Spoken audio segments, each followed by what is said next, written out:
I have microphone number 1. Chair, I would like to introduce Rita Mazalevskis. Good morning, Board. Good morning.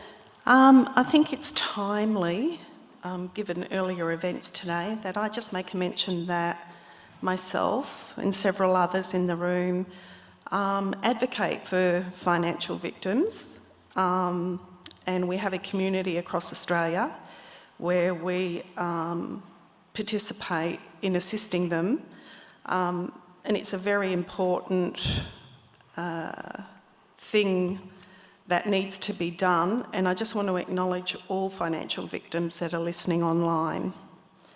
Now, my question is not about climate because it ties in with remuneration, so I'm hoping I've picked the right place, which I think I have. Market Forces reported farmers across Australia have joined hundreds of shareholders on NAB and all the Big Four bank to end finance for companies expanding coal, oil and gas production. Just bear with me. NAB calls itself the leading agribusiness bank. Now, ESG data shows NAB's overall ESG score as 92 across the 3 pillars of environment, social and governance. Now, I just want to get clarity for something before I ask my question. The CEO, Andrew, in his opening speech, referred to social, economic and environment. Are you meaning the same thing as ESG, or is SEE a totally different thing?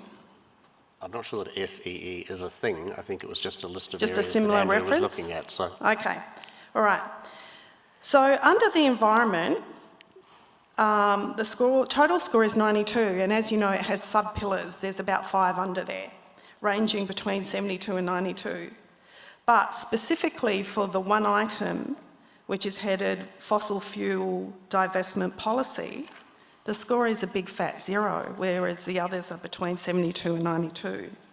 So this is concerning because these ESG scores ultimately filter back through performance and risk management framework and into the remuneration of executives and managers.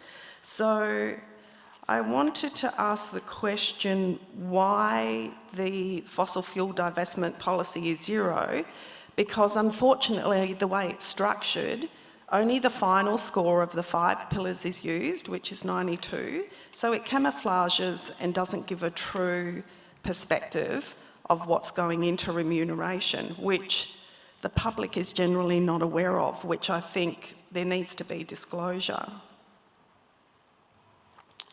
Thank you. Sorry.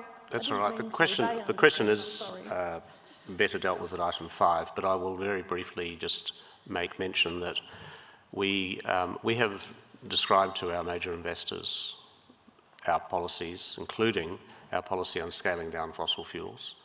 And as you will see in the voting, we've received the overwhelming support of our shareholders in that one.